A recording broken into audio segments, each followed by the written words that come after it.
د تخنیکي او مسلکي زده کړو ادارې له لوري په پلازمینه کابل روښان زړه مسلکي زده کړو انسټیټیوټ کې د جاپان او آغا خان بنسټ په مالي مرسته د نابینایانو لپاره روغتیايي مرکز پرانیستل شو. د دغه ادارې د مالي او اداري چارو مرستیال مولوي فضل الرحمن فاضل په دې تړاو جوړه شوې مراسمو کې وایي نابینایان او معلولین د ټولنې برخه دي او باید ځانګړې پاملرنه ورته وشي. نوموړی دغه راز زیاتوي اوس مهال په هیواد کې ښه فرصتونه رامنځته شوي او له ټولو مؤسسو او خیریه بنسټونو غواړي څو له دې رامنځته شوي فرصت څخه په ګټنې مرستې وکړي. نابینا، ناشنوا، معذور، روغ دا ټول په جامعه کې علی سوا حق لري او حتی دغه کسان چې معذور دي هغه ډیر حقدار دي په دې باندې چې باید توجه ورته وکړل شي. په ورته وخت کابل کې د جاپان سفیر چې په دې مراسمو کې ګډون کړی وایي یاد روغتیايي مرکز د لازمو اسانتیاوو ترڅنګ د میرمنو لپاره جلا روغتیايي خونې لري. نوموړی په دې برخه کې همکاري اړینه بولي او ډاډ ورکوي چې جاپان د افغانستان او د خلکو ملاتړ ته ولاړ دی.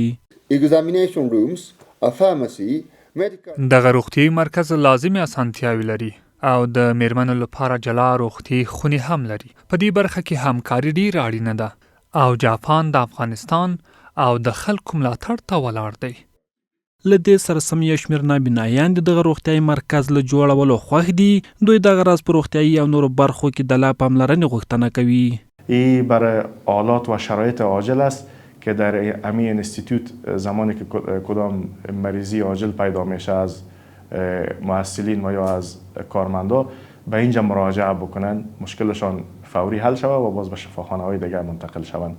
ولی خواست و تقاضای ما این است که این خدمات کافی نیست، باید این انکشاف پیدا بکنه، این کلینیک بیشتر شود و در سایر مراکز تعلیمات خاص افغانستان هم همچون کلینیک ها ایجاد شود. قدم نیکی که برداشته شد که ایجاد و اعمار امی مرکز صحی که فعلا ما و شما درش حضور داریم است، این خیر مقدم میگیم و لطفی که دوستا و بزرگوارا کردن در سیازی و نهادهای حکومتی و غیر حکومتی قابل تحسین است، قابل تشویق است و امیدوار هستم که قدم اول و قدم آخر نباشه، ادامه داشته باشه و در سراسر افغانستان همینطوری مراکز ایجاد شود به خاطر درمان و صحت افراد دارای معلولیت به ویژه نابینایان. د یادونې وړ ده چې یاد روغتیايي مرکز د 2,000 امریکایي ډالرو په لګښت د 5 میاشتو په موده کې رغول شوی دی.